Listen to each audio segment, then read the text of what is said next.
now with Jesse Ventura and our live studio audience. Gun control. This is something I've been very animated about all this year with all the various gun outrages, especially the appalling thing at the cinema in Colorado.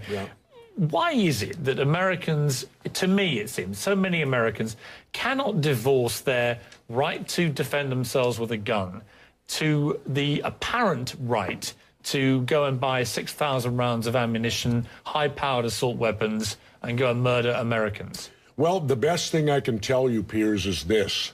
Mexico has strict gun control. You cannot own a gun in Mexico, and they had 20,000 people dead last year in the drug cartel wars. But Mexico has a very particular problem involving drugs. I can cite you Britain, average... Well, let me just throw it back at you. In Britain, for example, an average of 35 people a year are murdered with guns. In Germany, it's about 40 to 50. France, the same. Spain, the same. Italy, there's a pattern here. America, 11 to 12,000 a year. This country has more guns than anybody else and more gun murders. It's inarguable, isn't it? No, not at all. It is. Because I was in the Philippines, physically, the day Ferdinand Marcos declared martial law and made himself a dictator. And the first thing that dictator did, he gave the people of the Philippines 2 weeks to turn in all their guns or it was the death penalty. Now, why would a dictator do that? Why would he make his #1 priority when he took over as dictator to disarm the public? The Second Amendment is there, and it was put in there not for hunting and fishing like they like to say, because back when they did it, if you didn't hunt or fish, you didn't eat. It was put in there so the citizens would have the ability, if their government became oppressive, they could defend themselves against oppressive government. And I think that overrules all the gun deaths, because let's remember something. A gun is simply a tool. I have a gun safe at home, and I've never come home and heard those guns going off on their own.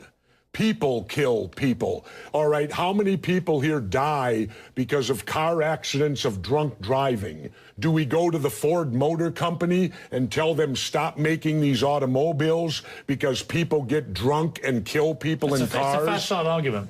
It's a what? It's a facile argument. There's no equivalence between drunk driving and lethal firearms. My point is... Wait a minute. A car is a 2,000-pound projectile that can go 100 miles an hour. Jesse, I have no problem with an American believing that their right under the Constitution is that they can defend themselves, especially in their own home, if they're being attacked and they have a weapon. It's also against government. I have a big problem with a disturbed young man, as we saw in Colorado, being able to buy 6,000 rounds of ammunition and a high-powered assault weapon and go into a movie theater and blow away 70 Americans. I have a big problem with that. And nobody else in America in high office seems to share that big problem. Well, I'll tell you what, Piers.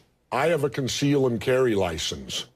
Had I been in there, I would have taken this guy out before he could have killed that many people. Well, I think that, again... But because, let's remember, police can't stop crimes. Police show up after they're over. Remember that.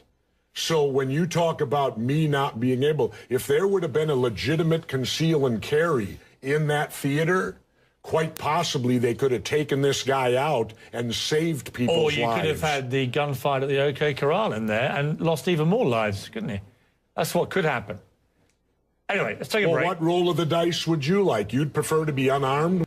How many people here think I make crackpot points? Yeah? 1. How many think I make sensible points? You're in a minority, my good friend. You're the minority. I said you made some sensible points. Let's go to another audience question from Jared Gross.